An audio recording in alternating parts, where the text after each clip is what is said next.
We are 9.5 months into the hostage situation, into the war with Hamas, the war in Gaza.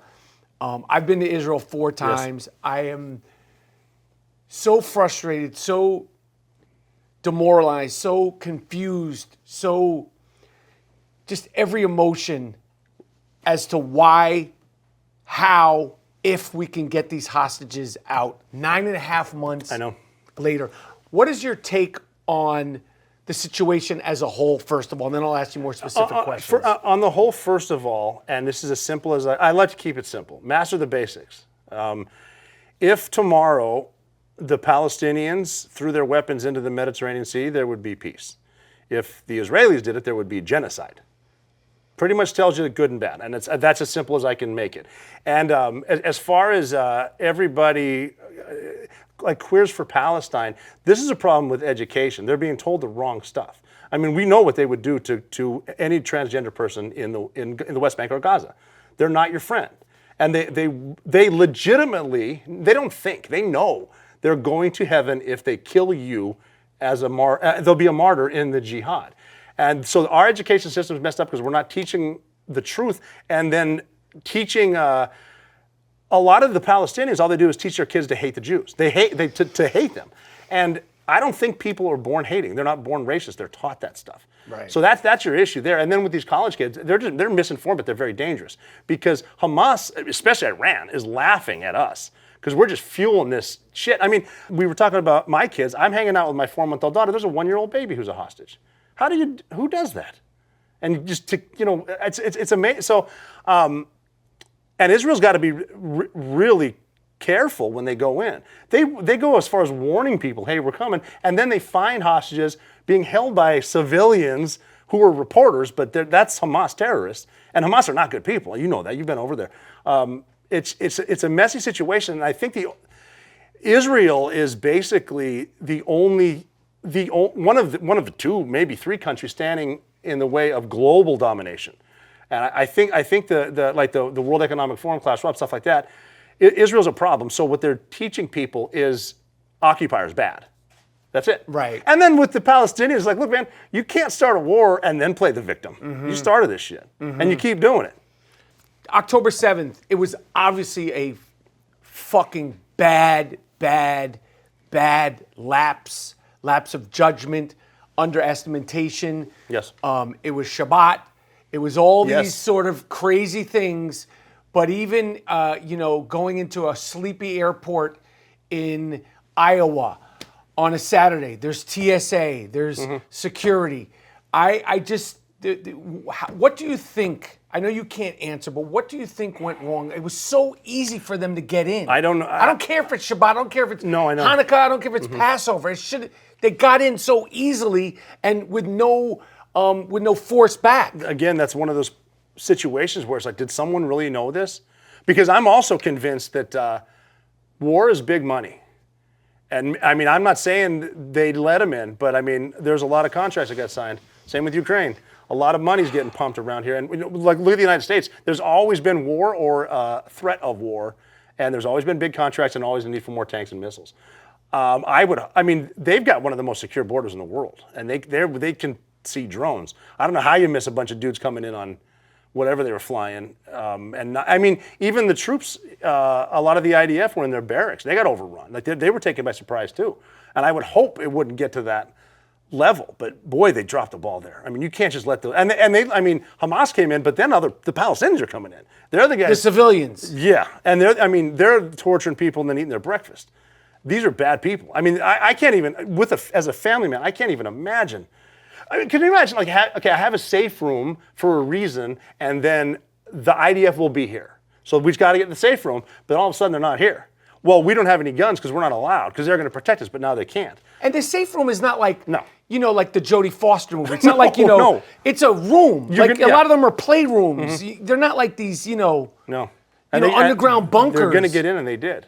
And that, I can't even think. It's very real to me. I know it's one of my favorite sayings, it's a large planet, but it's a small world. Because I could watch the war in Iraq in 2005 on CNN, but then I'm there in 11 hours. Like, it's small. You can get right there. So this is very real. These are all real people. I mean, it's not like I enjoy watching Gaza get bombed. I hate to see kids get hurt. I can't stand war. I fucking hate war. I wish there was no war.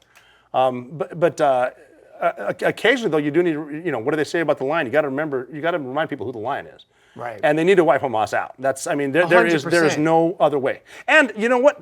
If you hate getting hit, stop electing Hamas. And if you want to get their leadership, go check Qatar, because that's where the three dudes worth about $11 billion smoking cigars and having Russian hookers over. So those are the bad guys. And then they don't give a shit. You think they care about their people? They could give a fuck. No, and no one wants to say that. But they say it, though. Yeah. They think that it's the UN, the United Nations, responsibility to take care of their people. It's the United Nations. They articulate it over and over. But when the aid gets there, they take it all. They don't give it to the people. And if you're donating, you think that money's going to any Palestinian? If you have an Instagram account and you're like, I'm trying to raise $10,000 for the people of Gaza, that money ain't getting to the people of Gaza. I don't give a fuck what you're trying to do, what your heart is telling you to do, and what this charity is telling you. That money, if the United Nations aid can't get there, if the United States can't get their aid in there. Well, we built that barge for how many millions of dollars? They couldn't even. That was a political. Yeah, but they're getting shot at too. It's like, that's not even safe. They built a barge for like water skiing on a lake somewhere. Yeah, that barge is like a $320 million waste of time. The hostages, this is unprecedented terrain that they're fighting in. They have spent billions of dollars building a literal underground railroad. Well, that's where the aid money goes. If you give money to the Palestinians, it goes to Hamas, who build the tunnels. There's nothing there. There's nothing positive in Gaza. But how would you say? What do you think the chances of getting more hostages out alive are? I don't know. A lot of them are probably dead just for convenience, because they don't want to hold on to them anymore. I mean, the conditions, I mean, if you're alive, do you want to be? I don't know what they're doing to these people. Because they're not seen, the Jewish people aren't seen as people. They're seen as something else. That these terrorists are raised to hate, to just think that's evil. This is for all my hardship, it's because that baby's fault. Shit like that. Malnourished, obviously, always psychologically being tortured. I mean, telling you that everything from we've already destroyed Israel to they're never coming for you, to shit like that. It's just, I can't, I mean, I went to SEER school and I was in a box for like a day and a half, and that sucked ass. And I'm being held by Americans that I know are Air Force dudes.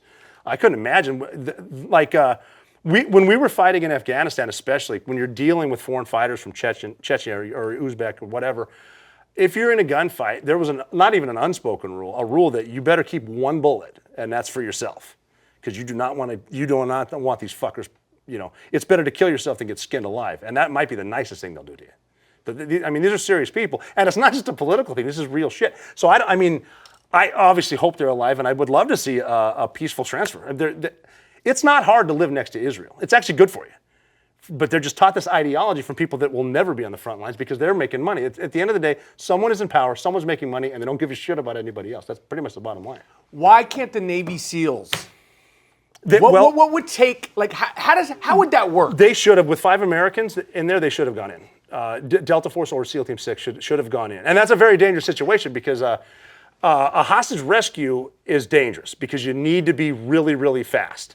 You need to get there before they can get to the hostage you're trying to get. Now, though, you're dealing with martyrs who want to die. So that's because when we dealt with fighters, we had to slow everything down because you don't know what kind of shit. They've studied our tactics from books that we've printed or whatever. So I'm not going to run in anymore. Because before we started fighting, it was just, there's going to be a fight, get into it. Mm-hmm. But then it's like, wait a minute. They left the door open on purpose, and they have barricaded machine gun shooters. So I don't want to run in. They have suicide bombers, and the house is rigged. I don't want to rush in, I've been in a house before where I walked in, and there was a drum the size of a fridge full of homemade explosives, ammonium nitrate. And I was staring at it, didn't go off. And I went out and found out why, because the dude with the thing 500 meters away fell asleep. That's the only reason. So they'll blow you up, they'll shoot at you, they'll have suicide vests. Like even if you, I've seen suicide bombers, and talk about fast, intense, scary, loud, permanent. They'll have a vest on, and they have like two leads right here. And all they have to do is this. So not only do you have to be fast because of a hostage, you got to worry about it. It's very dangerous. I don't know if I'd want to be on that mission because I mean, if I know there's a hostage, an Israeli hostage or an American hostage, I'm going. No doubt about it. It might be a one-way mission. I'm going, but that's a pucker factor right there. There's some serious shit, and they've done a fantastic job so far. Hamas has. No, Israel has. In terms of getting. On the hostage rescue that they did. Oh man, that's insane. Did you follow that? Like, yeah. Did you like it? What did talk about that? I heard about it right after it happened. I was just proud of them because of the planning that has to, because you have to know where they are. Right. And if you get it, you're going into a hornet's nest. We're talking Black Hawk Down shit right there. Right. And then all of a sudden, okay, the helicopters, we got to meet at the beach, but the convoy stopped. Now we're taking fire. That's when the whole city comes down on you. Right. And I fought before in urban environments, and like it's better to fight in them. I like fighting in a mountain better than urban, because at least the mountain's that way. The urban shit, you're getting shot at from everything. It could be anywhere. And then it's also, I mean, my terrorist is telling his buddy, hey, they're here. Get your shit. We're going to go fight them. Put your stuff on. Get all your stuff. Barricade them in. The whole burning tires thing and block the intersection. It's a serious environment. I don't like to see it go that way. Israel is the best in the world at it, so it's I'm glad they can go in there. And it's a message to send too. It's like when we find them, we're going to come get them. Right. That's awesome. Right. But boy, they did lose one great guy on that mission, and that's amazing. They've only lost one dude. He's a stud. National hero.